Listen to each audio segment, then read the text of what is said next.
Welcome back to another edition of Inside Great Lakes Sailing. We were lucky enough to have with us Mike Fishbaugh, who is the Vice Commodore for the Inner Lakes Yachting Association. And if you're not familiar with that, that is the larger footprint that oversees, for the most part, Mike, is it fair to say the Great Lakes?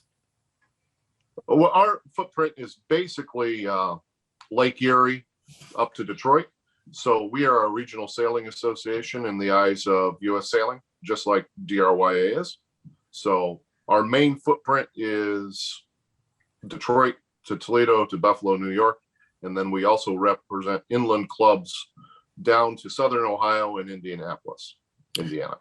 We're going to get into that, but the reason I called and the reason we're having a conversation is that I came across a stat that is mind-blowing. I started to think about what happens in the turn of 2 centuries ago. You have a race coming up this summer that will be the longest continuous race, I think, in North America at 127 years. Well, this year will be 128 years of consecutive races every year. Okay, so let's start with, I don't think people recognize they've been racing boats on the Great Lakes for 125 years. So talk about the race, and then we can talk a little bit about the history. When does it happen this summer? So the race happens this summer. It's the last weekend of July. So it starts on Friday and runs through the weekend. We have feeder races in Thursday night, Wednesday night and Thursday to get to the event. And then the racing is racing around the Lake Erie Islands, South Bass, Middle Bass, on Friday, Saturday, and Sunday. So nice 3-day event. How many boats do you typically get for that race? In recent history, we get between 60 and 70 keel boats and 20 or 30 centerboard or day sailor boats. So around 100 in these days. So I try to put into Google just some of the, in 1895, what the, just the news of the day. But do you think people realize that we've been racing that long, or is that a common thought, or are people surprised when they hear that number? I was surprised the first time I learned it, about you learn the history and how far it goes back. And then I think what's even more interesting is our region's history as it relates to the Yacht Racing Union and what became U.S. Sailing.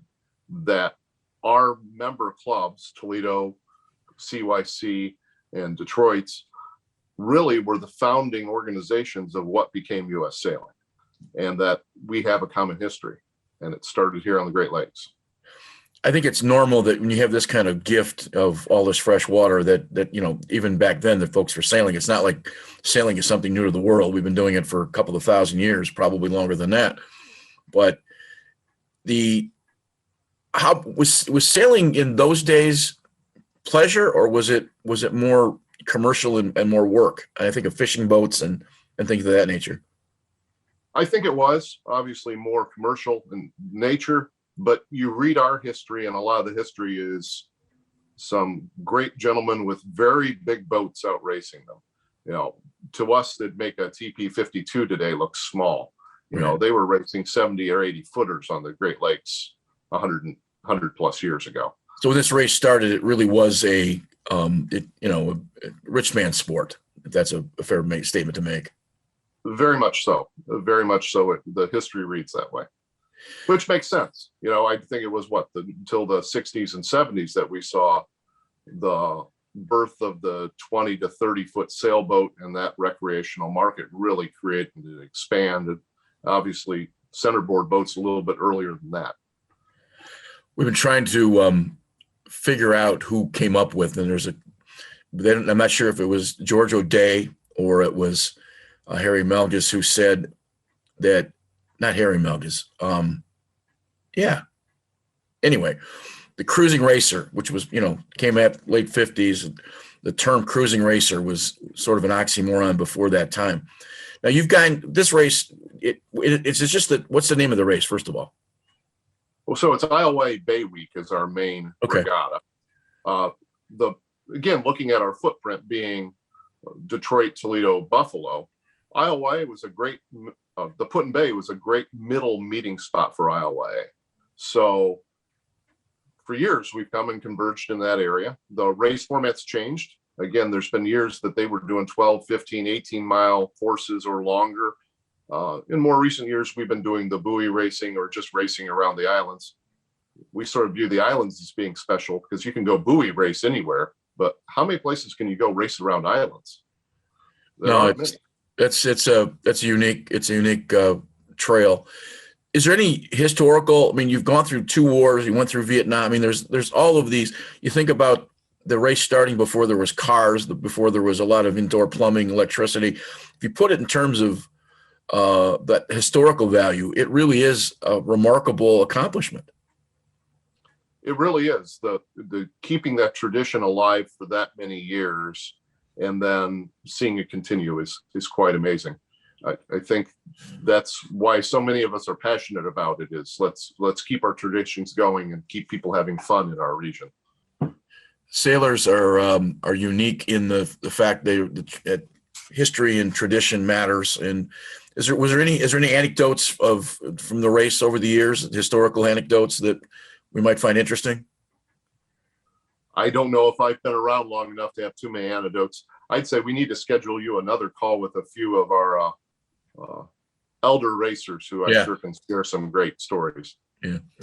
Well, so to wrap up the race part of it, and we can have that conversation certainly later in the season as we get closer to the race. Talk a little bit about registration, and if somebody was interested in getting involved in it, how would they go about that? So registration is open. It's on our website, which is i-lya.org.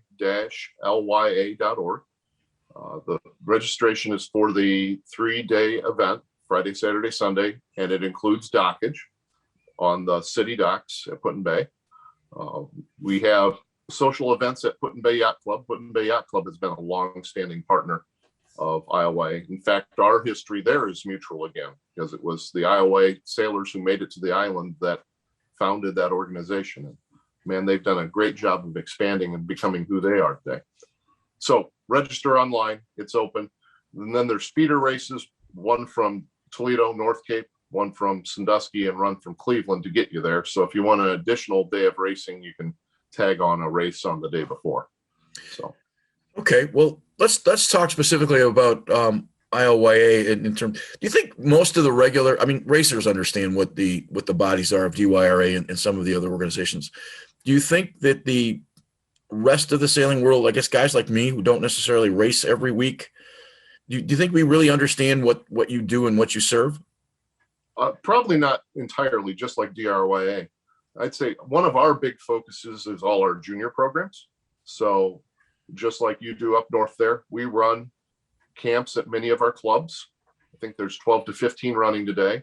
And then there's a weekend regatta every weekend at a different club throughout our footprint. It's actually called the ILYA Traveler Series, and the kids go and compete there in the Opties, Lasers, 420s, Thistles every weekend. That then pretty much culminates with what we call Junior Bay, which is a Sunday through Thursday championship series at Put-in-Bay for the kids. And what's unique about that is the kids are all brought in by team. They're housed together, though, in hotels on the island, so they get to intermingle between clubs and form great relationships and then go sailing in the water for 4 days.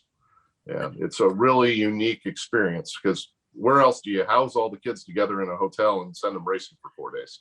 We noticed a feature on one of the TV shows, I think one of those sports shows here, that for the first time, Put-in-Bay High School has a sailing team for the first time. So it's obviously having some success because of you're putting high school teams together. Those kids have to come from someplace. So that's a great program. How many members in ILYA?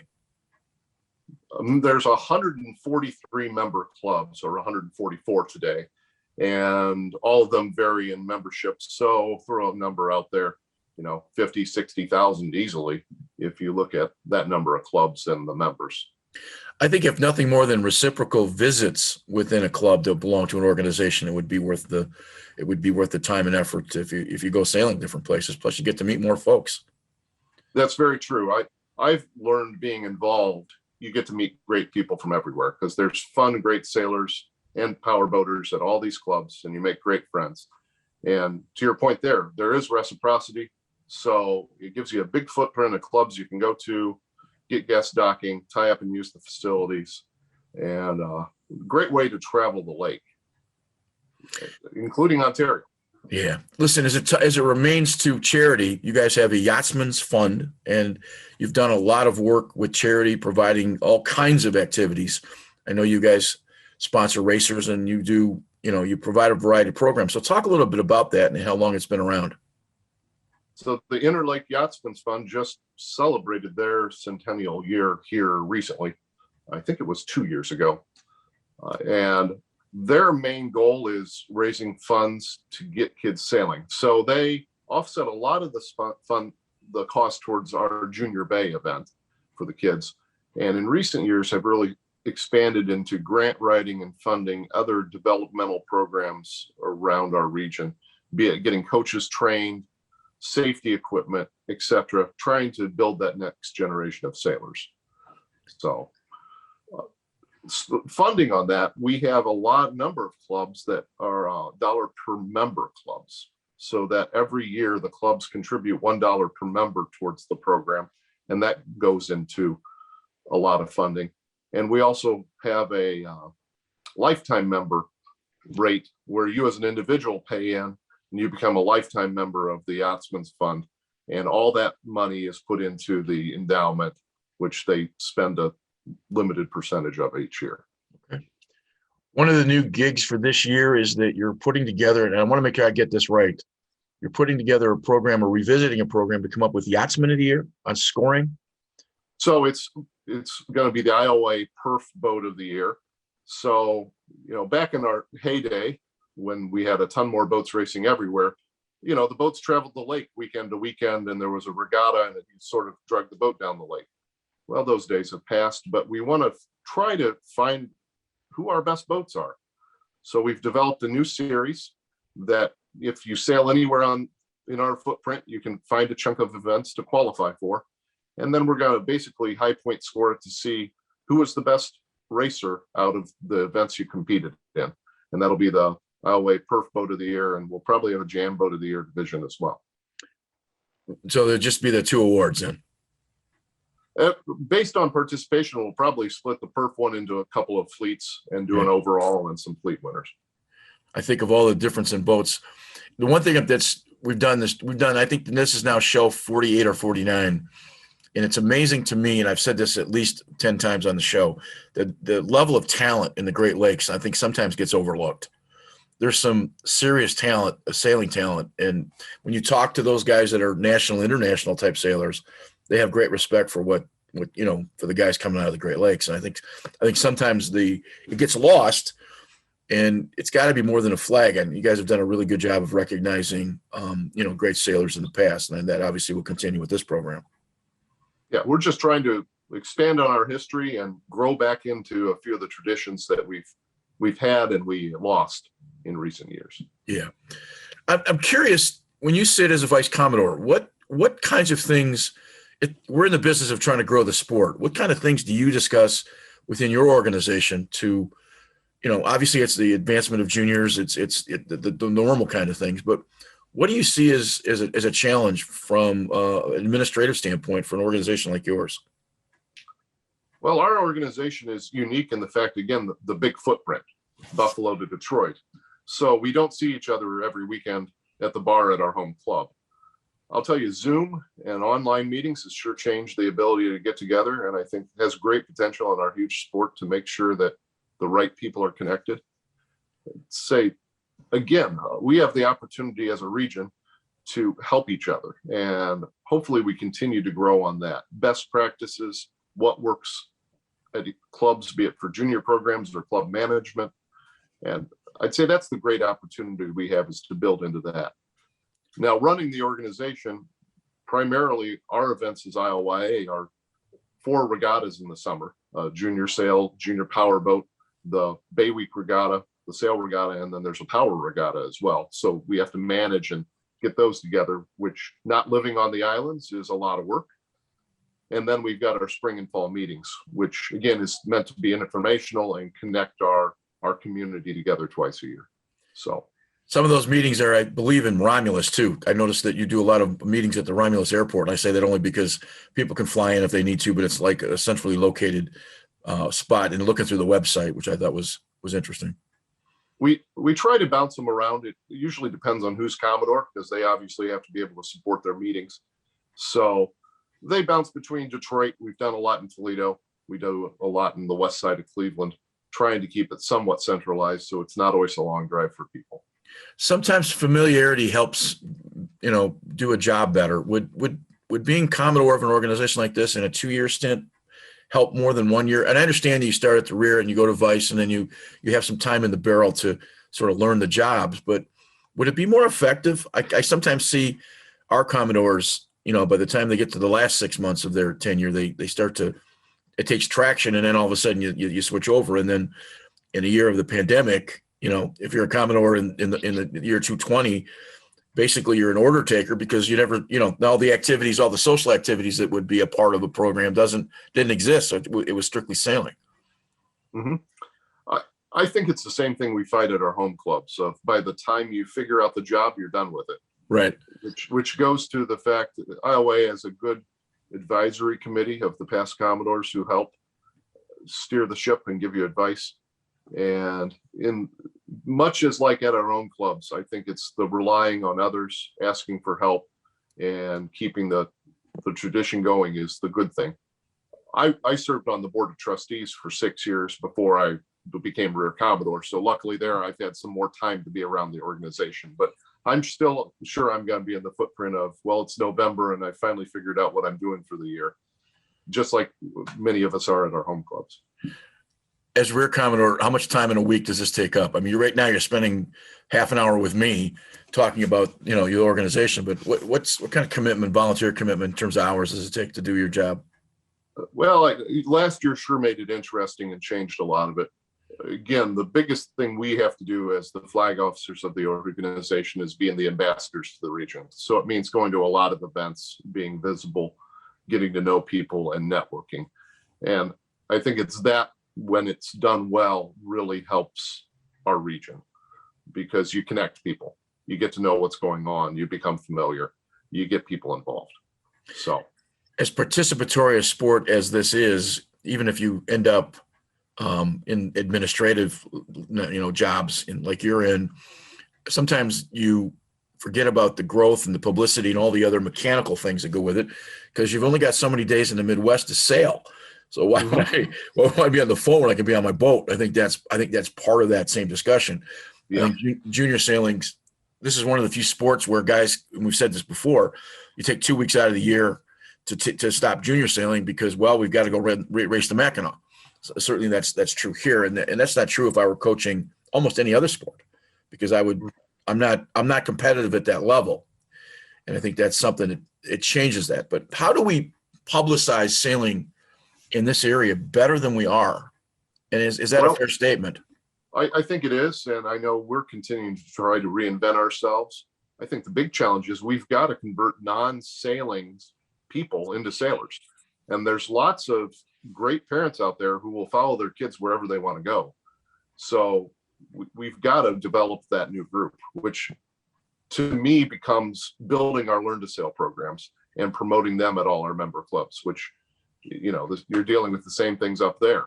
How do you get more people in? And really taking that where we can, growing the sport beyond who's had the experience. We need to reach out to more people that don't look like you and I. I think that's a lot of it, and give them opportunities on boats, which I know you're trying very hard up there to do. And I think we've got a number of programs down here doing the same thing. It probably means creative funding, creative ways of getting people involved. And the high school sailing push, I think, is a great one too, because that's expanding the season. 10 years ago, we weren't sailing in early April. They had regattas this weekend. That didn't exist 10 years ago. Right. And I think that's great to see the sport growing that way as well, with the high school component. And we got to get those kids big boat experience as well, coming from the smaller boats, because if they don't get on the big ones, eventually they're not going to buy them. And if you don't have them, then those races that have been around since the turn of the last century, they don't have that opportunity. You're a Sandusky guy, am I right? Correct. My home's Sandusky. So you're part of the Sandusky Yacht Club? I'm a past Commodore of Sandusky Sailing Club, and I'm also a member of Sandusky Yacht Club. So if, and this is just a personal question. We've been down to Cedar Point a couple of times. Talk about the quality of, we got a bunch of guys up here that stay in Lake St. Clair, or they go north. Why would I want to come down there? I mean, highlight your area as to what's so cool about down there, because we've been down there a couple of times. Well, I love this area just for the fact of the islands are close. So you've got so many destinations to get to in a short period of time. Put-in-Bay is a 2 to 3 hour sail. You've got Kelly's, you've got Middle Bass. There's lots of great destinations nearby, which makes weekending fun. Sandusky Bay, a lot like Lake St. Clair, is a great place because it can be blowing 25 knots and you can still go sailing because it's protected enough. Right. It's not water. So it gives us a nice venue for pretty much sailing a very long season. So What's your favorite destination? my Put-in-Bay, Middle Bass are probably my favorite two of the area. They're fairly close. Obviously, lots to do at Put-in-Bay. Middle Bass is a little more quiet, but has a great new state marina to stay at. They also And a yacht club. Middle Bass Island Yacht Club is a great, friendly member club of LYA. am I mistaken too? It also has a winery on it. There's the winery on South Bass. South. Okay. And there was one somewhere. We'd come from different spaces.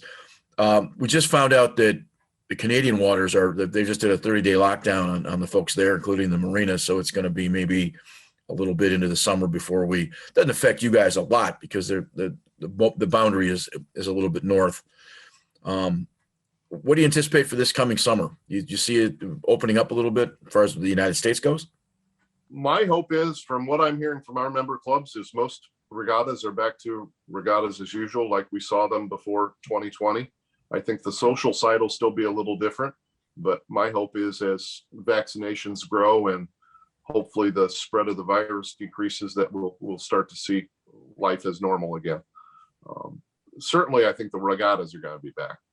I've seen the Mills race open up their registration. Cleveland Race Week's opened. So a number of the larger events down in our footprint, I think, are going back to acting as normal. We were just told up here that race committee boats could go into Canadian waters to anchor they just can't come ashore. I don't know how that changes with the recent decision on Friday of sort of locking down Ontario, but it will be interesting to see where it goes. Yeah. Anything on the horizon that is something that you haven't been able, what's anything good on the horizon you guys are working on? I think big ones are expanding the communication, teaching people in our region more what we do and why involvement at home clubs is so important. Because really the root of our sport is involvement at the local club. That's where you meet new people. It's where you grab somebody in a dock on Wednesday night and shove them on a boat and get them sucked into this wonderful sport. So I think education there is huge. How long have you sailed? 20 years. Okay. So you came to it later in life. Yep. I was well past college. So missed all those years. I guess my only question would be avocation or obsession?